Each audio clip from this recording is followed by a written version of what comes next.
Wala na, isa kasakyanan, gidala na.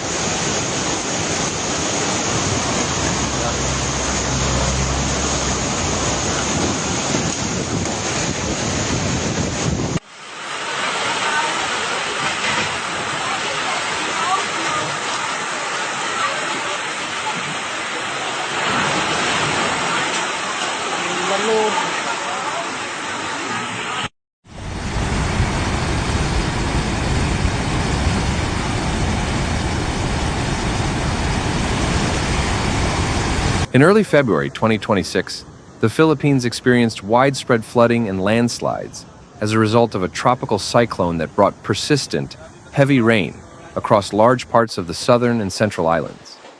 The weather system, known internationally as Tropical Storm Penha and locally as Basyang, made multiple landfalls beginning late Thursday, February 5th, when it approached the southeastern province of Surigao del Sur and pushed rain bands across Mindanao and neighboring regions. It brought rainfall that persisted into Friday, eventually weakening into a tropical depression and later dissipating as a low-pressure area by Saturday morning. The flooding and related hazards that followed had real human consequences. By February 7th, authorities reported a total of 8 deaths linked to the storm's effects. 4 of these fatalities were members of a single family. A landslide occurred late Thursday night when saturated soil gave way and buried their home. Rescue and medical teams were unable to save them after they were rushed to nearby hospitals. Displacement and infrastructural impact were widespread. The weather disturbance triggered flooding that affected tens of thousands of people. More than 28,000 residents were reported displaced across several provinces, with many, including families in Cagayan de Oro and Iligan City, moving to designated evacuation centers, or staying with relatives until conditions improved.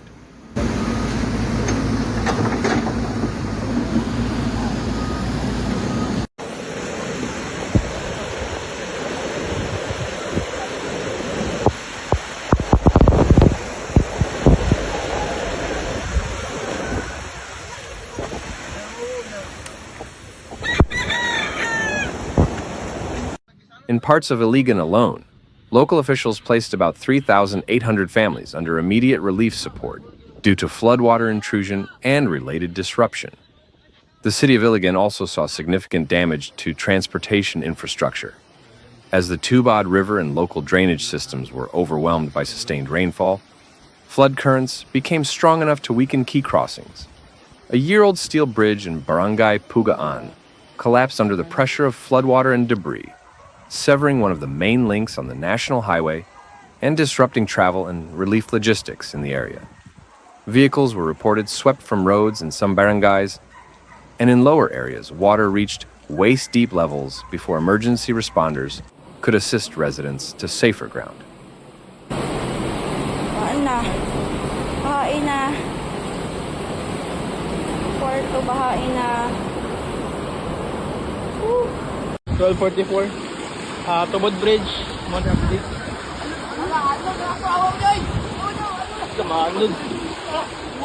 Bounce.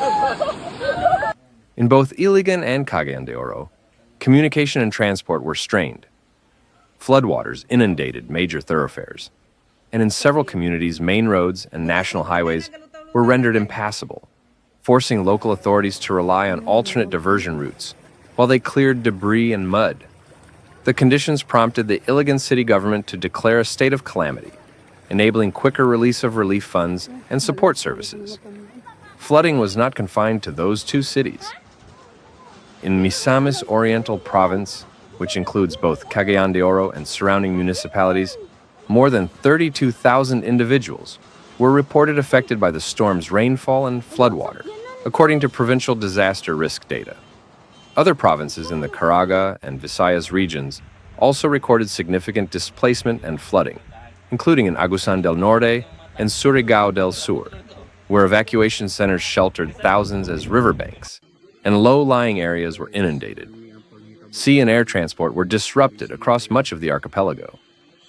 Rough sea conditions forced the suspension of ferry operations, leaving thousands of passengers and cargo workers stranded at ports nationwide. While some airports adjusted schedules or canceled flights, due to weather impacts on runways and approach paths.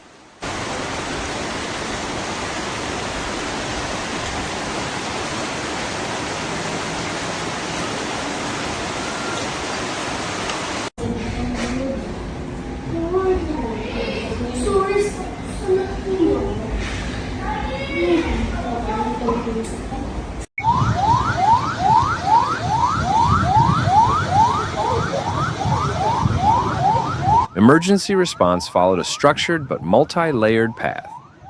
Local disaster risk reduction offices, police, fire units, and community volunteer groups coordinated evacuations and relief distribution. Supplies such as food packs, bottled water, blankets, and basic medical care were delivered to evacuation centers and directly to households that had been cut off by high water.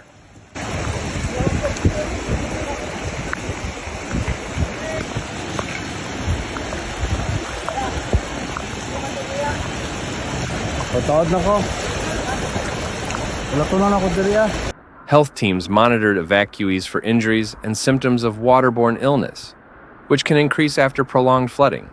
Schools and public offices in affected areas were temporarily closed to reduce travel and allow school buildings to serve as evacuation shelters.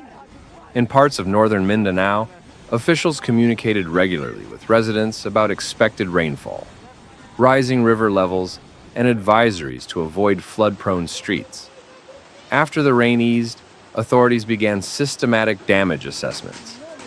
Many homes that had been overtopped by water were left with mud, debris, and structural damage that will require time and resources to repair.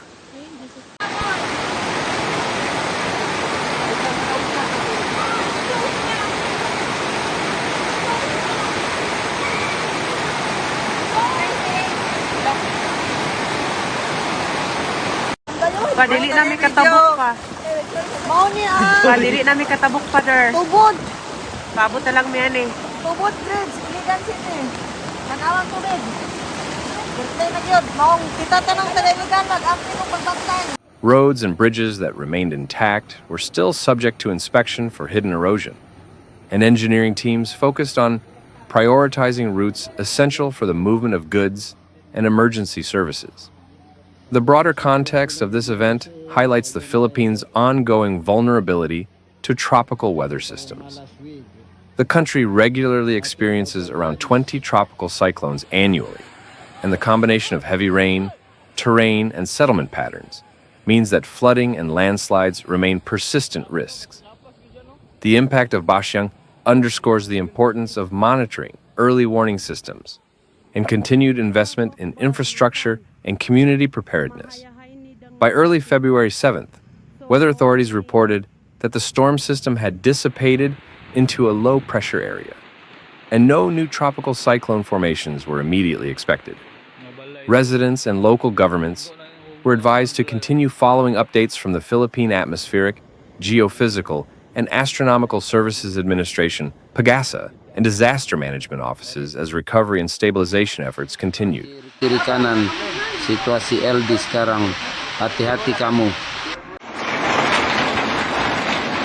Thanks for watching Severe Weather, where we break down the facts behind nature's most intense moments.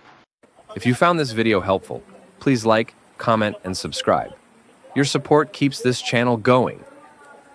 Hit the bell so you never miss a real, calm, and clear report. See you in the next one. Stay informed, stay safe.